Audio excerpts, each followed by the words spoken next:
আপনার নাম কি? আমার নাম শ্রীমৎ ভক্তি সৌধ গোবিন্দ মহারাজ। আপনার গুরুদেবের নাম কি? আমার গুরুদেব ভক্তি স্বরূপ ভাগবত গোস্বামী মহারাজ এবং সন্ন্যাস গুরু শ্রী ভক্তি কুমুদ সন্ত গোস্বামী মহারাজ। আপনার মিশনের নাম কি? আমার মিশন বলতে আমার বর্তমানে শ্রী ভাগবত সংস্কৃত বিদ্যাপীঠের আমি অধ্যাপক।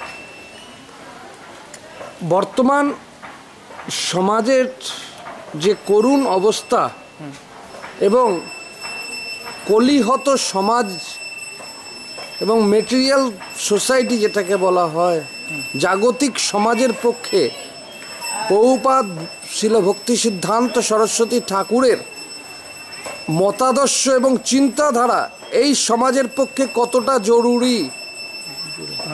শ্রীল ভক্তি সিদ্ধান্ত সরস্বতী গোস্বামী প্রভুপাদের যে মতাদর্শ সেটা হচ্ছে বাস্তবিক জীবের কল্যাণের পথ। কিন্তু এখন বর্তমান গৌড়ী গগনে এখন এমন একটা প্রভুপাদের কথাকে নিয়ে অপপ্রচার চলেছে বা তার সিদ্ধান্তের বিরুদ্ধে তাকে সামনে রেখে তার কথাকে উপেক্ষা করে তারা নিজ নিজ মতাদর্শক হিসাবে তারা চলেছেন। এটা প্রভুপাদের মত বিরুদ্ধে সিদ্ধান্ত তারা স্থাপনা করে চলেছেন, যে জন্যে আমরা শুনেছি 13 সম্প্রদায় এইরকমভাবে বিচারধারাকে নিয়ে তারা চতুর্থ উপসম্প্রদায়ের মধ্যে চলে যাচ্ছে এই সম্প্রদায়রা। বর্তমান সমাজের যে যুব সমাজ ক্রমশই আমিষ আহারের দিকে এবং বিভিন্ন প্রকার প্রমোদ, যেগুলো ডিস্কোথেক, ড্যান্স বার,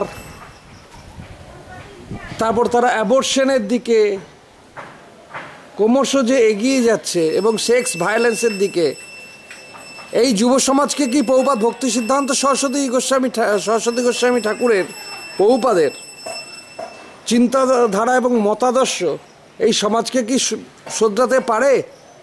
শ্রীল ভক্তি সিদ্ধান্ত কতটা পারে? শ্রীল ভক্তি সিদ্ধান্ত সরস্বতী গোস্বামী প্রভুপাদ যে তিনি যুব সমাজকে শিক্ষার কথা বলেছেন সেটি হচ্ছে বাস্তবিক আধ্যাত্মিক শিক্ষামূলক শিক্ষা।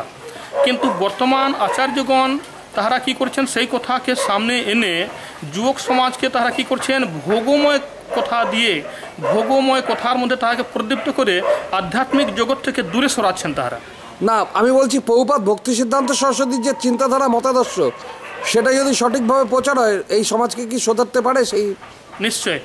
কতটা, কিভাবে? এটা তারা আধ্যাত্মিক জগতেও যেটা একদম ভৌতিক জগতের মধ্যেও তারা উন্নতির দিকে যেতে পারেন এবং আধ্যাত্মিক জগতের মধ্যেও তারা প্রবেশ করতে অধিকারী হতে পারেন। এতে প্রভুপাদের সিদ্ধান্ত যদি কেউ ঠিক গ্রহণ করে নিতে পারেন।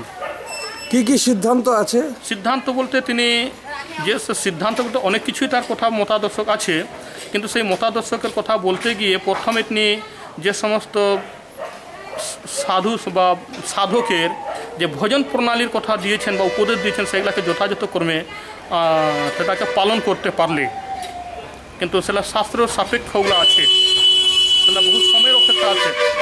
সামান্য এই সংক্ষেপ সময়ে এটা বিচার করা যাচ্ছে না, তবে সাপেক্ষ নিতে হবে সময়ের জন্য।